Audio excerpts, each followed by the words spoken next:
Padre, en el nombre de Jesús, Señor, Gracias, Señor. te damos gracias por Gracias, el privilegio que nos das de escuchar tu palabra.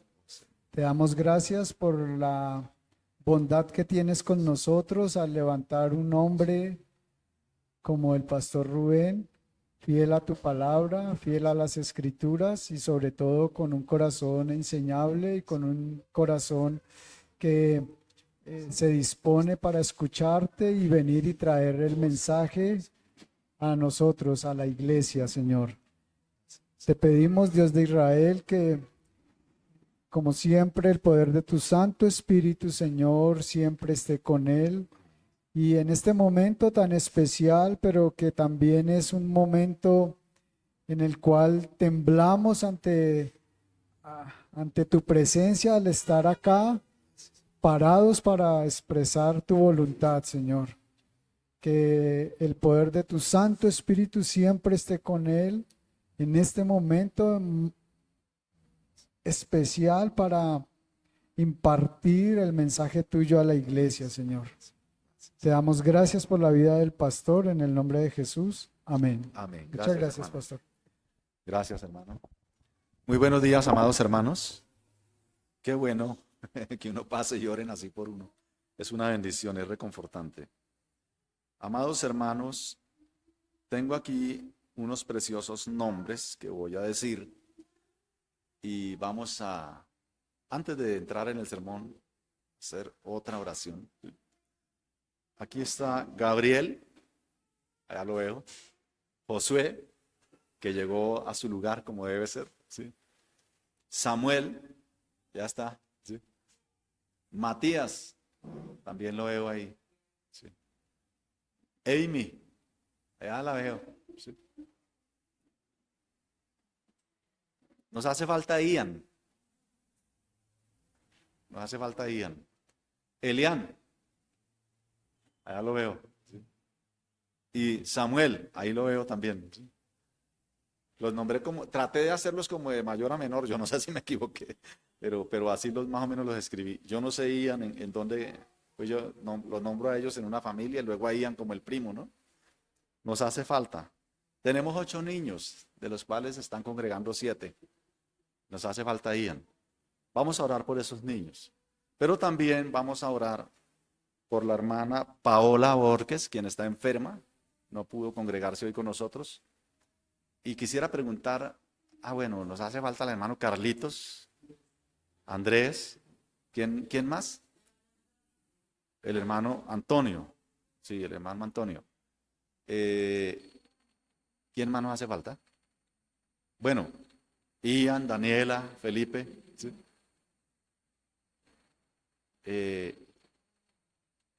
Ayúdenme por favor si alguien más, que no se me quede nadie. Vamos a orar por ellos y quizá el hermano Carlitos, quizá el hermano Antonio puedan estar sufriendo quebrantos de salud, lo digo por su edad. La hermana Paola está enfermita. Vamos a orar por la hermana de la hermana Gloria Teresa, ¿cómo es el nombre? Vilma. Vamos a orar por Vilma.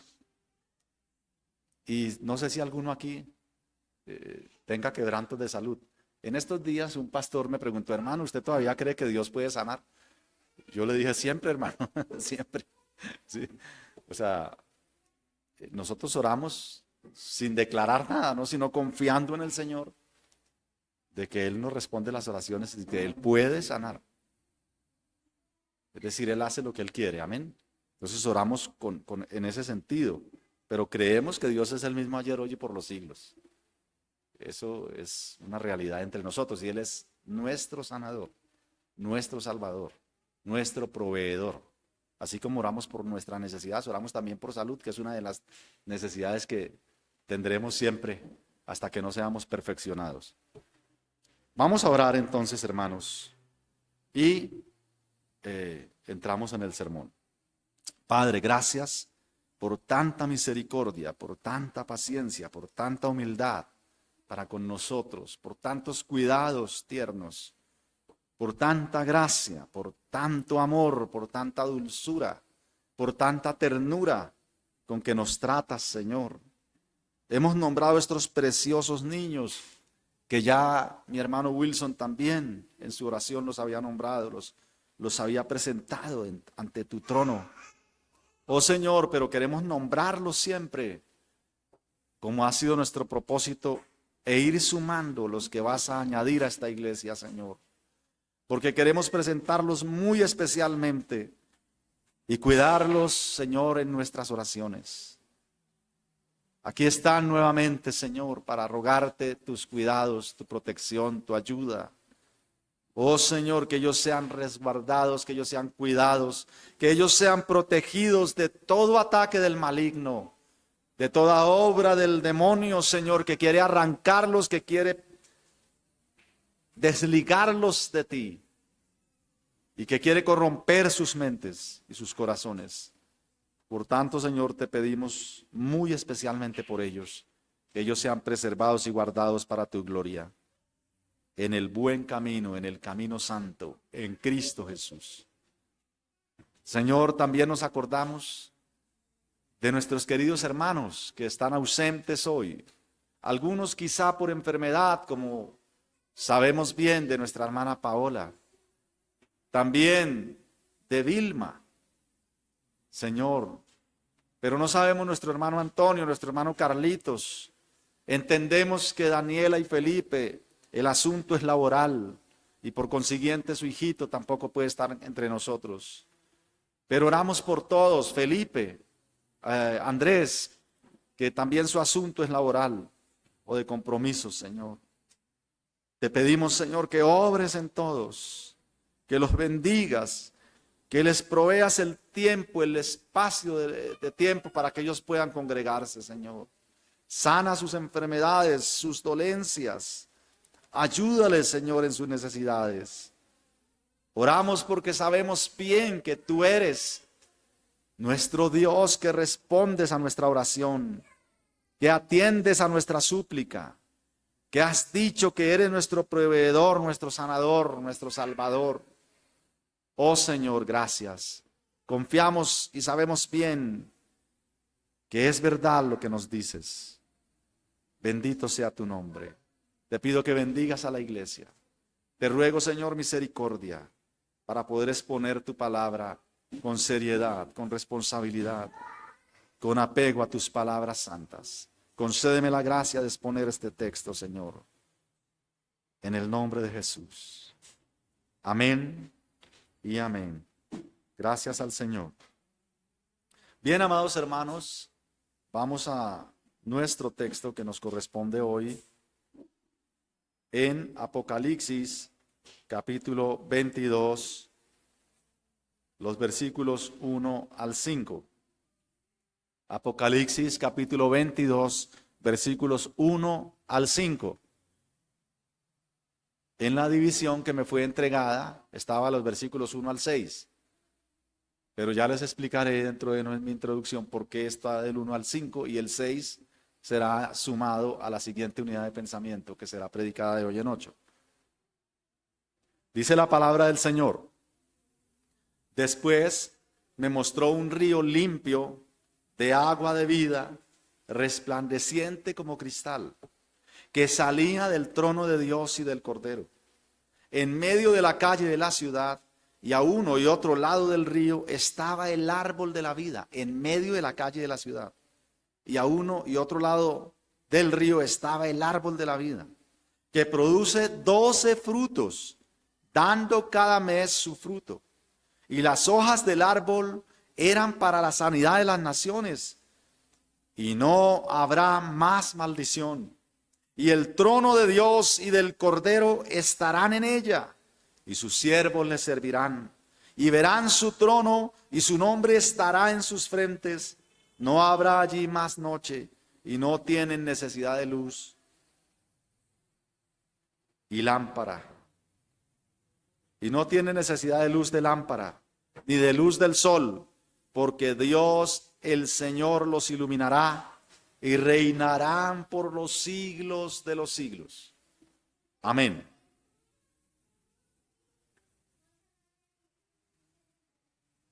Amados hermanos, les había dicho ya que una manera de ver el libro de Apocalipsis es como una estructura de 7 secciones, 7 videos cortos, es decir, 7 visiones que le son reveladas a Juan.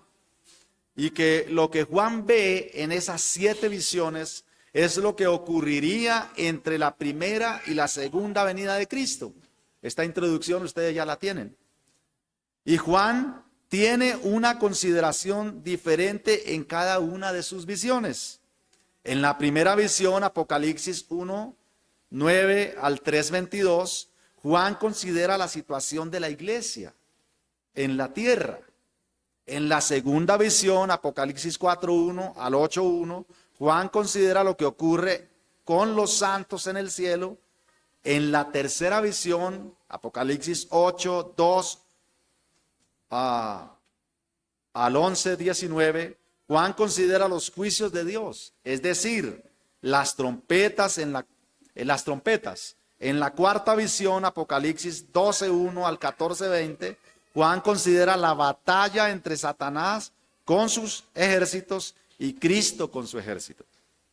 En la quinta visión, Apocalipsis 15:1 al 16:21, Juan considera la ira de Dios, es decir, las copas que serán derramadas. En la sexta visión, Apocalipsis 17:1 al 19:2, Juan considera a Babilonia, es decir, la victoria de Cristo sobre el sistema del mal.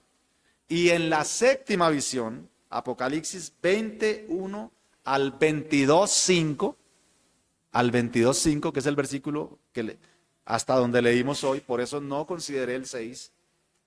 Juan considera el juicio final, el milenio, el cielo nuevo y la tierra nueva. Y esos son los 7 videos cortos que Juan ve. De manera que tenemos revelado los acontecimientos que serán desde que Cristo vino a morir en la cruz y hasta su regreso. Y esta vez vendrá para recoger a los suyos de los 4 puntos cardinales de la tierra y tomar venganza del pecador.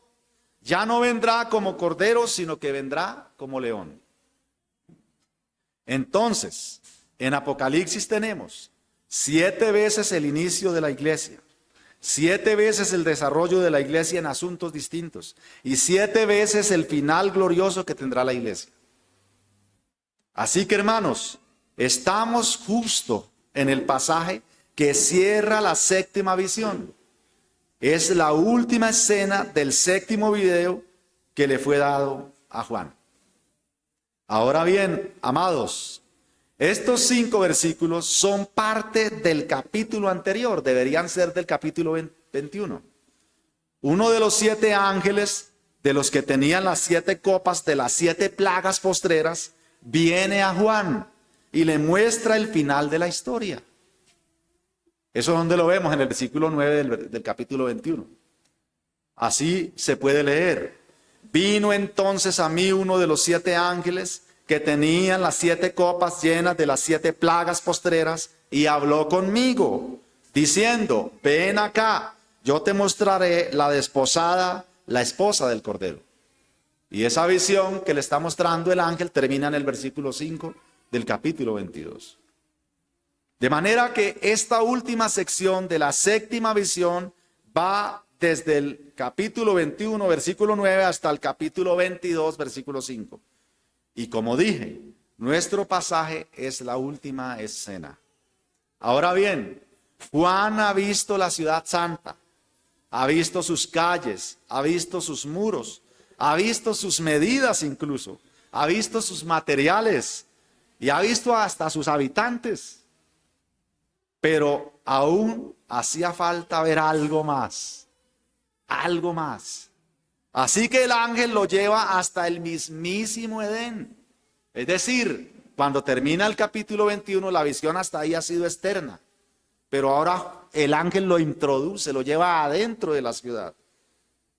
Y lo lleva hasta el mismísimo Edén.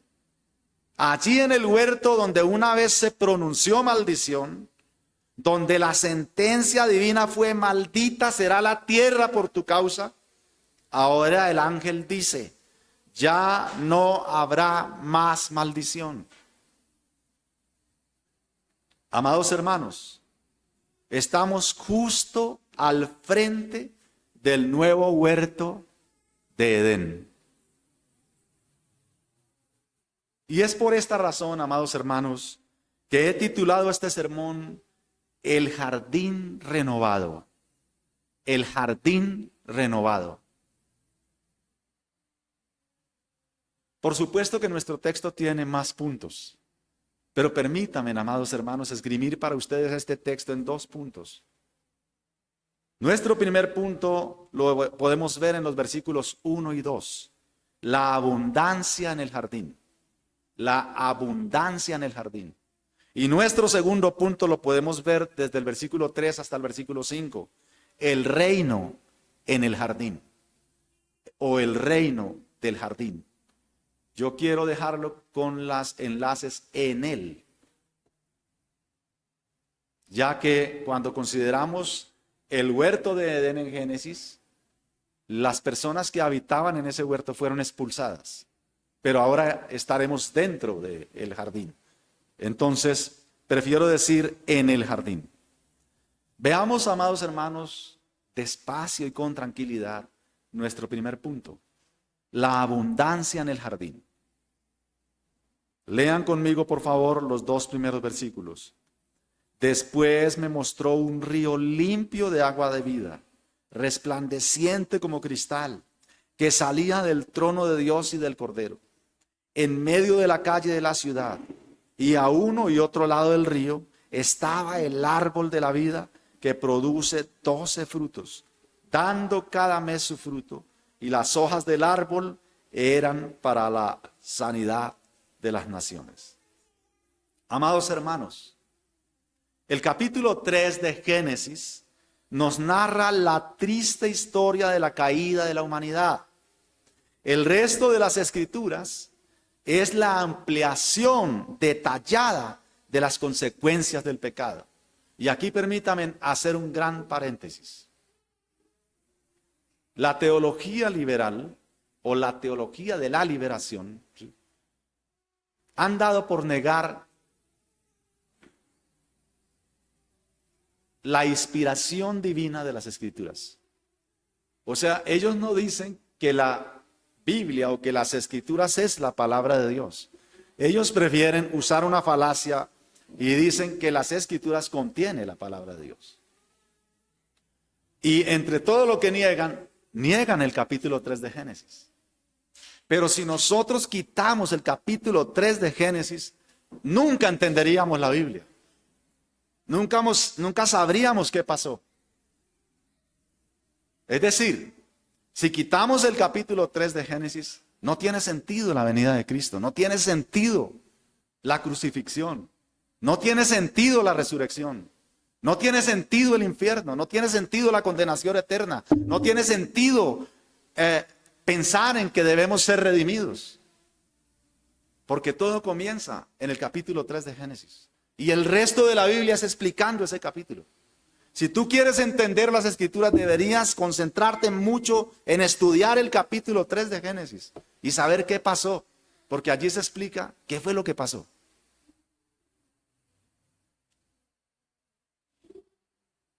Dios, en el 1 y 2, crea todo un ambiente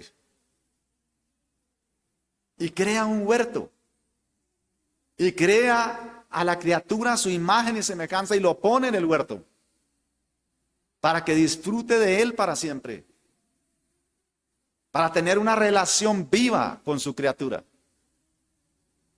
Pero hay un plan mayor, porque a Dios no se le escapa nada de las manos. Dios no ha perdido ningún detalle. Dios no ha cometido ningún error que después tenga que subsanar, sino que lo que ha sucedido y lo que está sucediendo hasta hoy es el perfecto plan de Dios. Hermanos, el mundo no está al revés. El mundo está marchando tal cual Dios lo tiene planeado. Y va a llegar al final como Dios lo tiene planeado. La muerte de Cristo no fue un accidente. No fue que los demonios ganaron en ese momento. Dios la tenía planeada. Él lo dijo: nadie me quita la vida.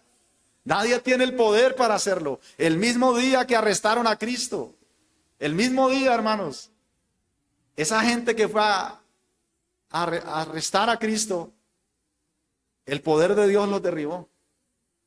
No pudieron acercarse y ellos cayeron. Y luego Cristo les permite acercarse para que Él pudiera ser tomado y llevado a la cruz. De tal manera que la cruz está en el Génesis 3:15. Allí está toda la historia de la humanidad.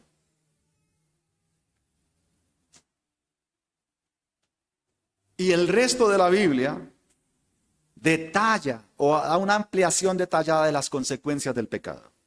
Pero también en el mismo capítulo 3 de Génesis, que se narra la forma en que la humanidad se narra la forma en que la humanidad sería redimida. De manera que mientras las Escrituras nos muestran la escalada del pecado, paralelamente nos muestra la tierna historia de la redención. Allí donde abundó el pecado, hermanos, sobreabundó la gracia. Allí donde Adán mismo rompe su relación con Dios y decide crear su propio sistema de justicia y vivir por su propia ley. Allí donde debía ser condenado, donde debía ser sentenciado a la muerte eterna, Dios le provee redención. Dios le provee redención. Allí donde abundó el pecado, sobreabundó la gracia. En el jardín del Edén, el hombre se volvió como Dios, conociendo el bien y el mal.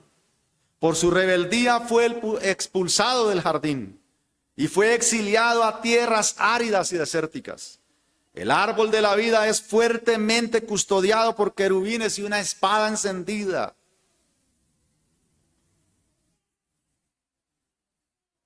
Que revolotea por el árbol. Así que la humanidad fue cortada del árbol de la vida. Ahora el hombre es su propio Dios, creó su propia ley y su propio sistema de justicia. Como está desconectado de la fuente de la vida, hermanos, el resultado es lógico. Es un resultado de muerte, es un resultado trágico. Está muerto en sus delitos y pecados. Los resultados de la rebelión son devastadores. El efecto del pecado es letal. Pero como dije, hermanos, Dios ha provisto redención. Hay un camino para volver al jardín. Tenemos una lámpara, hermanos. Solo debemos alzarla cuidadosamente. Y la lámpara alumbrará el camino. Solo debemos seguir el camino. Sabemos cuál es esa lámpara, hermanos, y sabemos quién es el camino.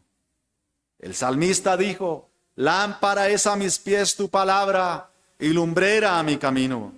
Y luego nuestro Salvador dijo: yo soy el camino. Así que Dios se encargó de volvernos al jardín. Esto por medio de la muerte expiatoria de su Hijo amado Jesucristo. Y allí tenemos el hermoso final en la visión de Juan. El resultado de la expiación de Cristo. Lo que Cristo conquistó y consiguió en la cruz. Dios y su Cordero Santo en el trono es la mismísima fuente de vida para el hombre. De manera que la iglesia de Cristo está conectada al árbol de la vida y podrá comer libremente de sus frutos. Y voy a repetir eso, hermanos. La iglesia de Cristo está conectada al árbol de la vida y podrá comer libremente de sus frutos. Nuestro texto dice: después me mostró un río limpio de agua de vida, resplandeciente como cristal, que salía del trono de Dios y del Cordero. De modo que ahora podemos ver las provisiones y alimentos que todos los ciudadanos del reino de los cielos pueden comer. El versículo nos lleva de nuevo al jardín del Edén, donde hay un río que lo riega. Así leemos en Génesis 2:10. y salía de Edén un río para regar el huerto, y de allí se repartía en 4 brazos. El río limpio de agua de vida sale del mismo Dios, lo que nos indica que la vida procede de Dios, que separados de Él solo hay muerte y desolación. Dios es la vida, y Cristo dijo: separados de mí, nada podéis hacer. Cristo dijo: yo soy la vid, vosotros los pámpanos. Pero si un pámpano se separa del árbol, se secará eventualmente.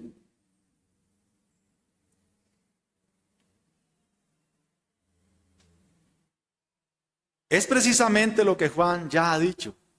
El lago que arde con azufre es la muerte segunda, es la muerte eterna. Pero los que beben del río vivirán para siempre. El río que fluye de Dios da vida a todo.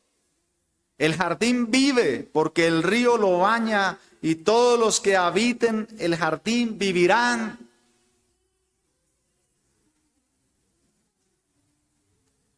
Cuando Adán pecó y Eva pecó, ellos fueron expulsados de Edén por una razón.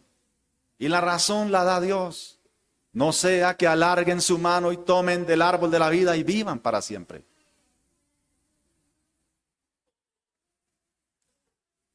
Así que todos los que beban de ese río que contiene vida, que es vida, vivirán. Pero todos los que han sido expulsados, los que han sido lanzados al lago de azufre, estarán muertos eternamente. Pues Juan dice: esta es la muerte segunda. También, hermanos, en el Antiguo Testamento Ezequiel habla de ese río. Ezequiel tuvo una visión de este río de vida. También Joel dijo que de la casa de Dios saldría una fuente. También Zacarías dijo que de Jerusalén saldrán aguas vivas. Así que ya Dios, hermanos, había revelado a sus profetas que de Él mana la vida. Pero ahora escuchemos a nuestro amado Salvador, hermanos, hablando del agua de la vida. Estas son sus palabras en Juan 4, 13 al 14. Respondió Jesús y le dijo: cualquiera que bebiere de esta agua volverá a tener sed. Mas el que bebiere del agua que yo le daré no tendrá sed jamás, sino que el agua que yo le daré será en él una fuente de agua que salte para vida eterna. Y ahora, hermanos, en Juan 7, 37 al 39 leemos así: en el último y gran día de la fiesta, Jesús se puso en pie y alzó la voz diciendo: si alguno tiene sed, venga a mí y beba. El que cree en mí, como dice la Escritura, de su interior correrán ríos de agua viva. Y esto dijo hablando del Espíritu Santo que había de recibir los creyentes. Pero Juan, hermanos, ya nos había dicho sobre esta fuente inagotable de agua de vida. Así lo podemos leer en 7:17 de Apocalipsis. El Cordero que está en medio del trono los pastoreará y los guiará a fuentes de agua de vida, y Dios enjugará toda lágrima de los ojos de ellos. Y luego en 21:6, y me dijo: hecho está, yo soy el alfa y el omega, el principio y el fin. El que tuviere sed, yo le daré gratuitamente de la fuente del agua de la vida. Amados hermanos, el agua de vida es Cristo mismo, el cual con sus corrientes alegran la ciudad de Dios, como lo dice el Salmo 46:4, donde podemos leerlo. Del río sus corrientes alegran la ciudad de Dios, el santuario de las moradas del Altísimo. Cristo, hermanos, es esas corrientes de agua que alegran la ciudad de Dios. Cristo es el Hijo de la complacencia del Padre. El Padre dijo de Cristo: este es mi Hijo amado, en el cual me complazco. Cristo, hermanos, es la alegría del Padre. Son estas aguas vivas las que riegan el árbol. Nuestro versículo 2 dice: en medio de la calle de la ciudad, y a uno y otro lado del río estaba el árbol de la vida, que produce 12 frutos, dando cada mes su fruto. Y las hojas del árbol eran para la sanidad de las naciones. Amados hermanos, en la hermosa Jerusalén, todos los redimidos del Cordero caminaremos por esa gran calle de oro, transparente como el vidrio. Todos los mártires del Señor avanzarán hacia el árbol de la vida por esa gran calle de oro. En Isaías 35:10 tenemos esta imagen. Dice que es un camino de santidad y que todos los redimidos volverán a Sión por ese camino. Pero hay un árbol especial en ese camino. Sus frutos se encuentran en las dos riberas del río. En Génesis, el árbol de la vida es Cristo. Y en nuestro texto, el árbol de la vida es Cristo. Es decir, amados, nuestro texto es eminentemente cristológico. La iglesia ya no está vedada del árbol, sino que tiene acceso directo a sus frutos. El árbol es regado por el agua de la vida, así que el árbol es la vida. Y sus frutos son abundantes. Todo el tiempo hay cosecha, hermanos. Juan utiliza la figura del tiempo en un lugar donde no hay tiempo. Ya no existe ya no existe el tiempo, hermanos, de tal manera que Juan dice que el árbol da fruto todos los meses del año, todos los 12 meses del año. Pero esto lo hace para significar la continuidad de sus frutos y lo abundante y generoso de Dios y la generosidad del Cordero. Es un árbol, hermano, que todo el año, o mejor dicho, todo el tiempo, o mejor dicho, continuamente o eternamente, es verde y tiene frutos. No hace falta nada en esa bendita ciudad, porque Dios, hermanos, es el que la gobierna. Dios es el Rey. Dios es el Señor. Y pensar en esto, mis queridos, nos lleva directo a nuestro segundo punto. El reino en el jardín. El reino en el jardín. Lean conmigo, amados hermanos, los versículos 3 al 5. Y no habrá más maldición, y el trono de Dios y del Cordero estarán en ella, y sus siervos le servirán, y verán su rostro, y su nombre estará en sus frentes. No habrá allí más noche, y no tienen necesidad de luz de la lámpara, ni de luz del sol, porque Dios el Señor los iluminará, y reinarán por los siglos de los siglos. Nuestro punto, el reino en el jardín. Amados hermanos, como ya lo mencioné, allí donde una vez hubo maldición, ahora hay bendición. La maldición ha terminado. Cristo la sufrió en la cruz. Él se hizo maldición por nosotros. El bendito fue colgado en un madero y escrito está: maldito es todo aquel que es colgado en un madero. Así que Cristo se hizo maldición. Así que ya no habrá ninguna maldición adánica que involucre a la humanidad en un trabajo doloroso o en la muerte o en un proceso de envejecimiento, o donde haya enfermedad, o donde haya angustia, dolor, tristeza, necesidad. Lo que podemos leer en nuestro Apocalipsis es que toda lágrima será enjugada, que todo tristeza, que todo lo que el creyente haya sufrido será restaurado, será consolado, y Cristo mismo lo recibirá.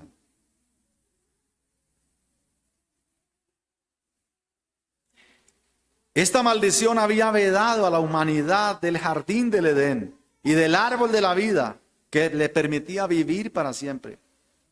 Ahora bien, Juan ve cómo Dios se ha mudado, hermanos. Juan ve descender la ciudad. Dios se ha mudado para morar con los hombres. Este es un segundo retorno, un segundo regreso. Ya Dios había venido a morar con nosotros.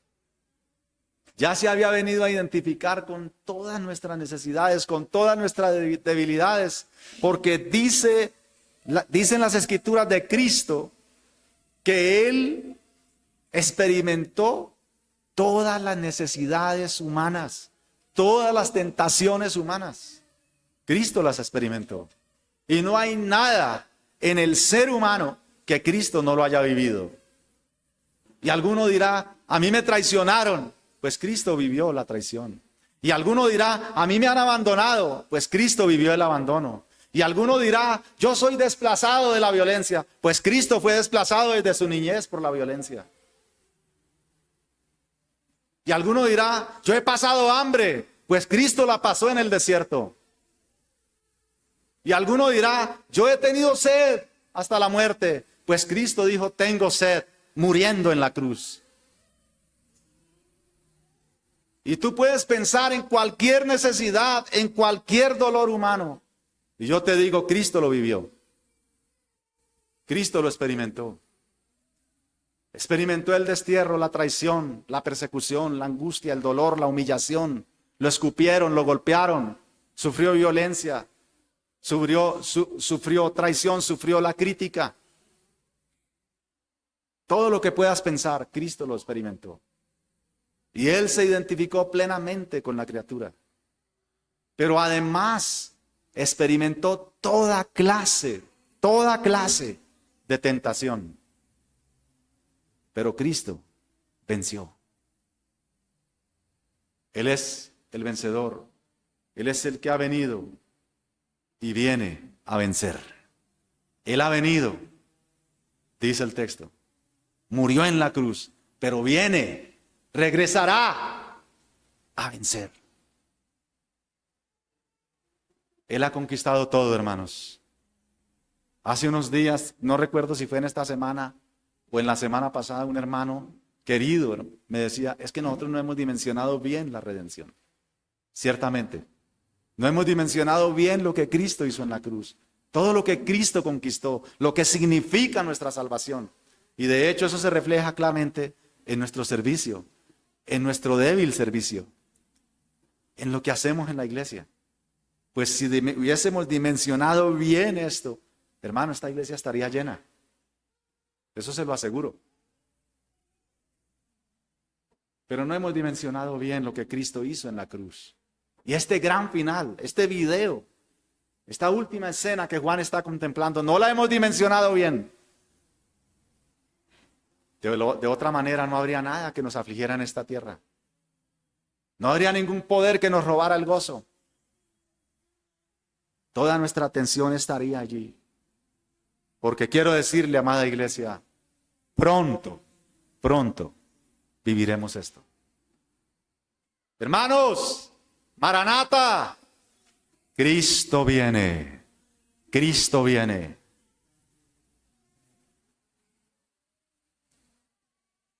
Y la iglesia, hermanos, en este capítulo va a terminar diciendo a estas palabras que acabo de decir, pero que el Señor las va a decir en persona. Él va a decir, he aquí, vengo pronto. Y la iglesia responde, amén, sí, ven Señor Jesús.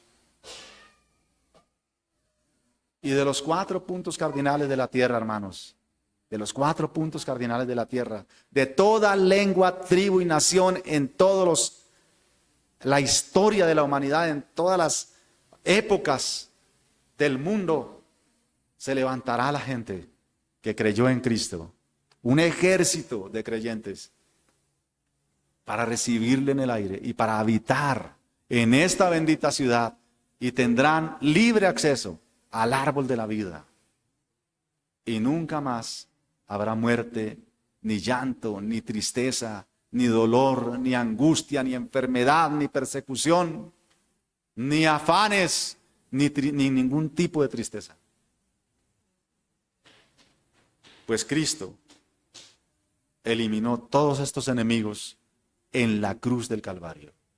Y Él, hermanos, anuló el acta de los decretos que había contra nosotros, que nos era contraria, la quitó del medio y la clavó en la cruz, para presentarnos justos delante del Padre, y que el acusador no pudiera señalar ningún cargo contra nosotros, pues Él dijo: consumado es, ya pagué, la deuda está saldada.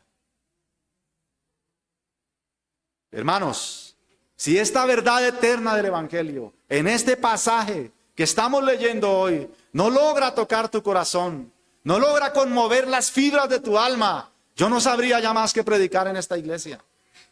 Si tú no sales de aquí gozoso, sonriendo, henchido de alegría, a servir a Cristo y a vivir para Él, ¿qué les predico, hermanos? ¿Qué pasaje de la Biblia podría yo predicar más? Si estamos hablando, hermanos, del Edén, estamos hablando del final de la historia, estamos hablando de en qué termina todo esto. Yo puedo preguntarte a ti, hermano, ¿cuál es tu problema? ¿Cuál es tu necesidad? ¿Qué es lo que te aqueja? ¿Qué es lo que te enoja? ¿Qué es lo que te entristece? ¿Qué es lo que te hiere? ¿Por qué no sirves a Cristo? ¿Por qué no vienes con gozo? ¿Por qué no cantas? ¿Por qué no alzas tus manos? ¿Por qué no te concentras cuando estamos leyendo? ¿Por qué no pones atención al sermón? ¿Por qué no lo repites si está grabado? ¿Por qué no lo ves 10 veces en la semana? ¿Qué es lo que pasa con tu vida? ¿Por qué no despiertas y vives para Cristo? Es que ya no vas a ir al infierno. Es que entrarás al Edén. Es que podrás comer del árbol de la vida y beber del agua de la vida. Vivirás para siempre. Y hay algo todavía mejor. El sermón no termina aquí. Hay algo mejor. Hay algo más brillante en el texto, hermanos. Hay algo que es asombroso. Nuestros versículos dicen, hermanos, que le veremos, que veremos su rostro, tal como Él es, en su gloria, en su hermosura, en la belleza de su santidad. Hermanos, las Escrituras dicen que a Dios nadie lo vio jamás, que nadie lo puede ver y vivir. Un hombre con sus buenas intenciones, con su propio sistema de justicia, con su propia religión, quiso tocar el arca y la santidad de Dios lo fulminó. Simplemente cayó muerto. Y cuando Manoa vio al ángel del Señor, le dijo a su esposa: vamos a morir. Y cuando Jacob vio las escaleras y luchó con el ángel, quedó asombrado de que no murió. Y cuando el Señor entra a la barca, estos hombres le dicen: apártate, Señor, de nosotros, porque somos hombres pecadores. A Dios nadie le vio jamás. Y alguien que anhelaba verlo dijo: Señor, yo quiero ver tu rostro. Y el Señor le dijo: no lo podrás hacer si no te metes en la peña. Y lo incrustó en la peña y solo pudo ver sus espaldas. Pero Cristo, hermanos, murió en la cruz y resucitó para que nosotros, hermanos, podamos verle, podamos contemplarle.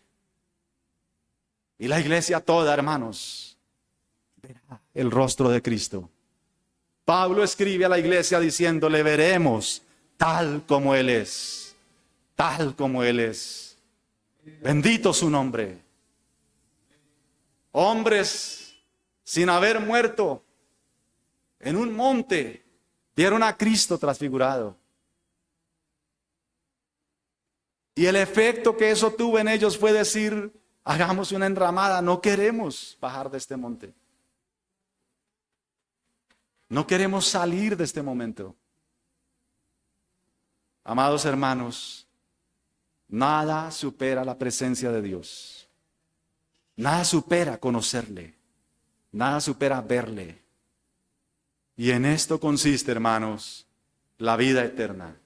en que te conozcan a ti, el único Dios verdadero, y a Jesucristo, a quien has enviado. He ahí, hermanos amados, el jardín renovado de Dios. He ahí lo que Dios siempre quiso y el proyecto de Dios. He ahí por qué la caída de Adán en el huerto de Edén no lo cogió por sorpresa. Porque Dios tenía un plan mayor. No entendemos y no podemos entender quizá, y quizá nunca lo entendamos en la eternidad, o quizá sí, ese gran conflicto cósmico, ese en que se vio envuelto nuestro querido Job, ese en que nosotros nos vemos envueltos muchas veces en la vida, y no entendemos por qué, y decimos, ¿por qué, Señor? Y Dios, tan humilde, tan sencillo, tan bondadoso y tan humano, no nos elimina, no nos enjuicia.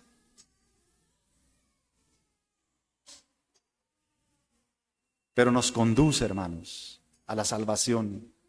Porque la iglesia, hermanos, toda la iglesia en el mundo entero, en toda la historia de la humanidad, va marchando hacia la nueva Jerusalén. El predicador de los hebreos dice que los antiguos no lograron nada de lo que se propusieron o nada de lo que creyeron a fin de que ellos no fuesen perfeccionados aparte de nosotros. Hasta que Cristo, venido el tiempo, se cumplió la redención en la cruz. Y luego entonces, en su regreso, hermanos, toda la iglesia del Antiguo Testamento y toda la iglesia del Nuevo Testamento, como un solo pueblo, se cumplirá esta redención en nosotros. Y nunca más volveremos a pecar. Nunca más. Esto que es corruptible se vestirá de incorruptibilidad. Esto que es perecedero se vestirá de inmortalidad. Y estaremos con Él para siempre. Es de notar, hermanos, que la vida eterna no es una vida meramente contemplativa. En nuestro texto dice que le serviremos al Rey. Es una vida de acción. Viendo a un hombre evangelizar a otro, quien recibía las palabras de vida, preguntaba al evangelizador, ¿me voy a aburrir en el cielo? A lo que el predicador fogosamente decía, claro que no. Pues allí tendremos mucha acción. No llegaremos solamente para sentarnos y contemplar, aunque quedaremos absortos con la belleza de la santidad de Dios. Pero habrá mucha actividad. Esta es la vida, hermanos, que a ti te espera. Esta es la vida que espera a la iglesia de Cristo. Amados hermanos, os presento hoy la última escena de la película, de todo el drama de la humanidad, donde la iglesia es más que victoriosa en Cristo. Querida iglesia, gracia y paz de Dios. Mi Señor, gracias por tu misericordia. Gracias, Señor. Yo te pido, Señor, que tú despiertes a la iglesia. Que tú nos saques del desierto, de las tierras áridas, y que nos des a beber de tus aguas de vida, de tu manantial eterno, Señor. Tu palabra dice claramente que el que cree en ti, de su interior correrán ríos de agua viva. Hablando del Espíritu Santo, de la presencia de Dios en el creyente, del poder que actuaría en ese creyente para la vida. Bendito seas, Señor. Bendice tu iglesia. Levanta a tus hijos, Señor. Concédenos vivir para tu gloria. Danos crecimiento en todos los sentidos, Señor. Permítenos, Señor, ser siervos para tu gloria. En Cristo Jesús, Señor nuestro. Amén.